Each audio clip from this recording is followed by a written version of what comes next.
রুহের জগতে আমরা কেমন ছিলাম, মৃত্যুর পর আমাদের আত্মা কোথায় থাকবে। প্রিয় দর্শক, আজকে আমরা একটি অত্যন্ত গুরুত্বপূর্ণ বিষয় নিয়ে আলোচনা করব, আর সেটি হচ্ছে রুহের জগতে আমরা কেমন ছিলাম, মৃত্যুর পর আমাদের আত্মা কোথায় থাকবে। আদিতে আল্লাহ রাব্বুল আলামিন একাকী ছিলেন, কোনো কিছু সৃষ্টি করেননি। অতঃপর তিনি ইচ্ছা করলেন মহাবিশ্ব সৃষ্টি করবেন, মাখলুকাত সৃষ্টি করবেন। তখন তার মহা ইলমের মধ্যে মানুষ সৃষ্টির পরিকল্পনা ছিল। পরিকল্পনা মোতাবেক তিনি সকল মানুষের রূহ সৃষ্টি করলেন, আর এই রূহগুলিকে সৃষ্টি করে যে জগতে রাখলেন তাকে বলা হয় আলমে আরওয়াহ বা রুহের জগৎ। আল্লাহ তাআলা মানুষের জন্য 4টি জগৎ নির্ধারিত করে রেখেছেন। ইসলামিক স্কলারদের মতে এই 4টি জগৎ হচ্ছে: 1 আলমে আরওয়াহ বা রুহের জগৎ, 2 হচ্ছে দুনিয়ার জগৎ, 3 আলমে বারজাখ বা কবরের জগৎ, এবং 4 আখিরাতের জগৎ। মানুষের জীবন এই 4টি জগৎ নিয়ে গঠিত এবং প্রতিটি মানুষকে এই 4 জগৎই অতিক্রম করতে হবে।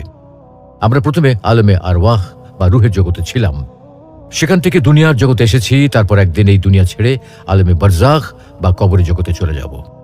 অতঃপর সেখান থেকে অন্তহীন আখিরাতের জগতে প্রবেশ করব। প্রিয় দর্শক, আজকে আমরা রুহের জগৎ নিয়ে বিস্তারিত আলোচনা করব ইনশাআল্লাহ। আলমে আরওয়াহ বা রুহের জগৎ কি? আলম আরবি শব্দ যার অর্থ জগৎ। আরওয়াহ শব্দটি রুহ শব্দের বহুবচন যার অর্থ আত্মা সমূহ। সুতরাং আলমে আরওয়াহ অর্থ হচ্ছে রুহের জগৎ। প্রচলিত অর্থে আলমে আরওয়াহ বলতে রুহের বাসস্থান থেকে বোঝায়। মহান আল্লাহ রাব্বুল আলামিন মানবকুলের রুহ সৃষ্টি করে যে জগতে রেখেছিলেন সেই জগৎকে বলা হয় আলমে আরওয়াহ বা রুহের জগৎ। সেখানে শুধু মানুষের রুহ ছিল, কোনো দেহ ছিল না, কোনো আকার ছিল না, কোনো আকৃতি ছিল না। মানুষের দেহ সৃষ্টি করার পূর্বে আল্লাহ রাব্বুল আলামিন রুহ বা আত্মা সৃষ্টি করেছেন। আল্লাহ রাব্বুল আলামিন রুহ সৃষ্টি করার পর সমস্ত রুহকে একত্রিত করে প্রশ্ন করলেন, আলাস্তু বিরাব্বিকুম, আমি কি তোমাদের প্রভু নই? তখন সমস্ত রুহ এক বাক্যে জবাব দিল, অবশ্যই আপনি আমাদের প্রভু। এই ঘটনাটি পবিত্র কুরআনুল কারীমে এভাবে এসেছে।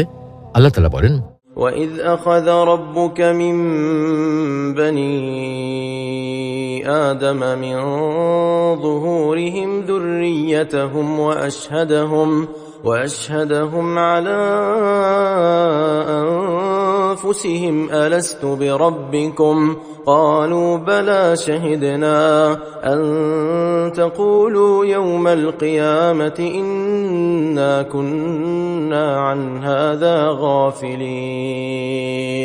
ওই সময়ের কথা স্মরণ করুন যখন আপনার পালনকর্তা বনি আদমের পিঠ থেকে তাদের সন্তানদের বের করে আনলেন এবং তাদের কাছ থেকে তাদের নিজেদের ব্যাপারে সাক্ষ্য নিলেন যে আমি কি তোমাদের পালনকর্তা নই? তারা বলল, অবশ্যই আপনি আমাদের পালনকর্তা। আমি সাক্ষ্য এজন্যই নিয়েছি যেন তোমরা কিয়ামতের দিন এটা না বলতে পারো যে বিষয়টি আমাদের জানা ছিল না। উল্লেখিত আয়াত থেকে এই কথাটি স্পষ্টভাবে বোঝা যায় যে মানুষের দেহ সৃষ্টি করার পূর্বে আল্লাহ রাব্বুল আলামিন রূহ সৃষ্টি করেছেন। রূহ সৃষ্টি করে আল্লাহ রাব্বুল আলামিন তাদের সাথে কথা বলেছেন এবং তাদেরকে প্রশ্ন করেছেন, আমি কি তোমাদের প্রভু নই? তখন তারা এক বাক্যে সকলেই বলেছিল, অবশ্যই আপনি আমাদের প্রভু। তাই বলা যায় যে রূহের জগতে কেউ কাফের ছিল না, কেউ মুশরিক ছিল না, সকলেই মুমিন ছিল। রূহের জগতে আল্লাহ তাআলা মানুষের কাছ থেকে তার রুবুবিয়্যাত বা প্রভুত্ব সম্পর্কে ওয়াদা নিয়েছিলেন। আল্লাহ তাআলা মানুষকে জিজ্ঞেস করেছিলেন, আমি কি তোমাদের রব নই? ওই দিন আল্লাহ তাআলার জালালিয়তের সামনে কেউ তার রুবুবিয়্যাত বা প্রভুত্বকে অস্বীকার করতে পারেনি। যারা দুনিয়াতে এসে কাফের হয়েছে তারাও অস্বীকার করতে পারে নাই।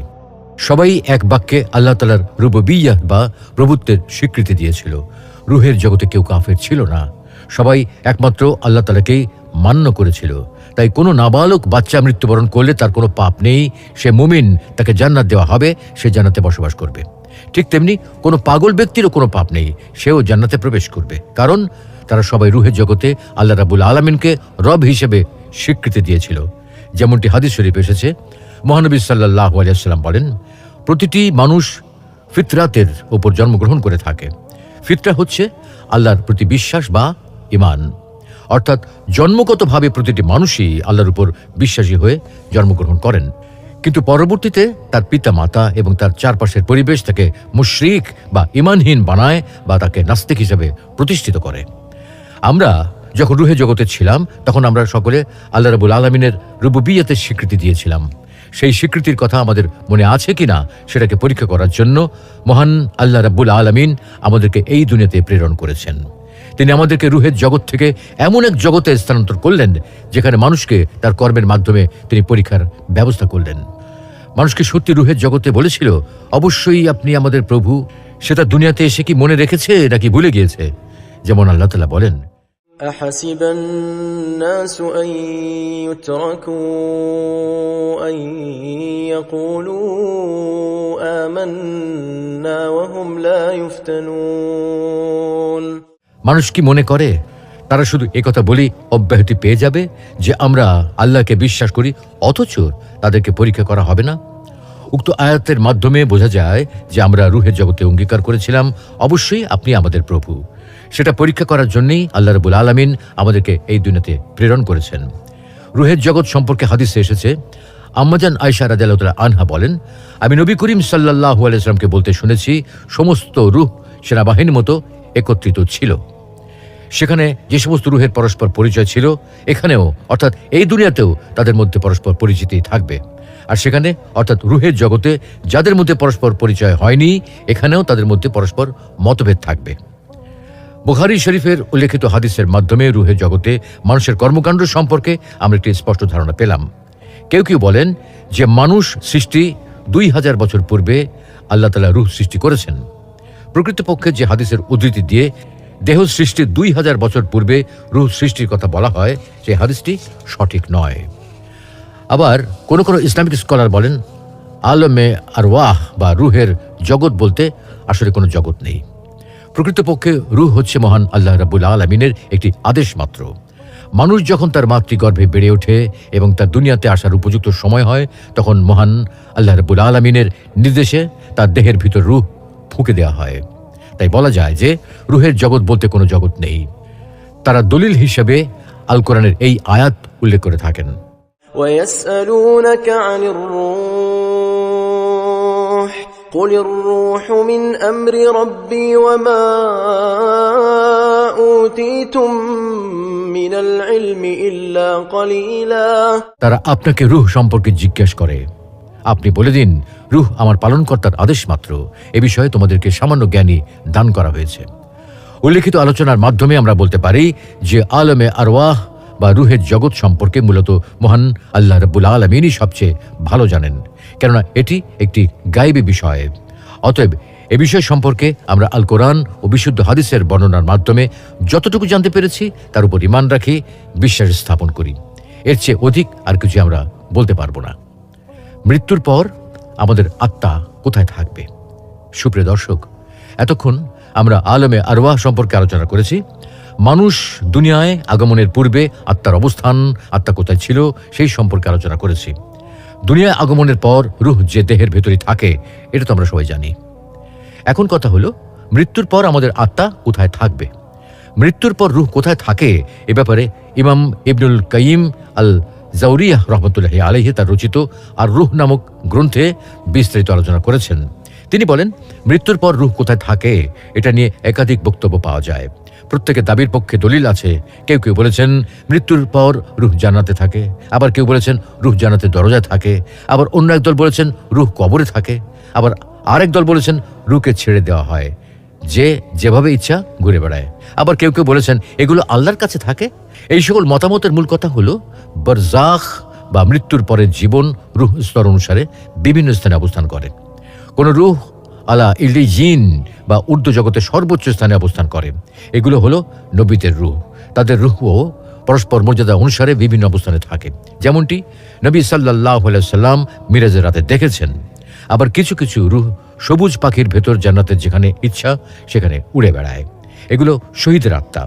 আবার কারো রূহ জান্নাতের দরজায় অবস্থান করবে, যেমন ইবনে আব্বাস রাদিয়াল্লাহু তাআলা আনহু থেকে বর্ণিত হাদিসে এসেছে, শহীদরা জান্নাতের দরজায় দীপ্তমান নহরে সবুজ গম্বুজ বিশিষ্ট স্থানে থাকবে।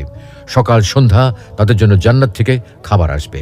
তবে জাফর ইবনে আবু তালিব রাদিয়াল্লাহু তাআলা আনহুর ক্ষেত্রে এটি ভিন্ন হবে, কেননা আল্লাহ তার 2 হাতের বিনিময়ে 2টি ডানা দিয়েছেন, যা দ্বারা তিনি ইচ্ছে মতো জান্নাতের যেখানে খুশি সেখানে ঘুরে বেড়াতে পারবেন। প্রিয় দর্শক, আল্লামা ইমাম ইবনুল কাইয়িম আল জাওজিয়াহ রহমতুল্লাহি আলাইহির আর রূহ নামক গ্রন্থটি অত্যন্ত প্রসিদ্ধ একটি গ্রন্থ। এই গ্রন্থে তিনি রূহ সংক্রান্ত প্রায় সকল বিষয় নিয়ে আলোচনা করছেন। তাই আল্লামা জালালউদ্দিন সুয়ুতী রহমতুল্লাহ আলাইহির নামে এ বিষয়ে একটি তাহকিকপূর্ণ কিতাব লিখেছেন।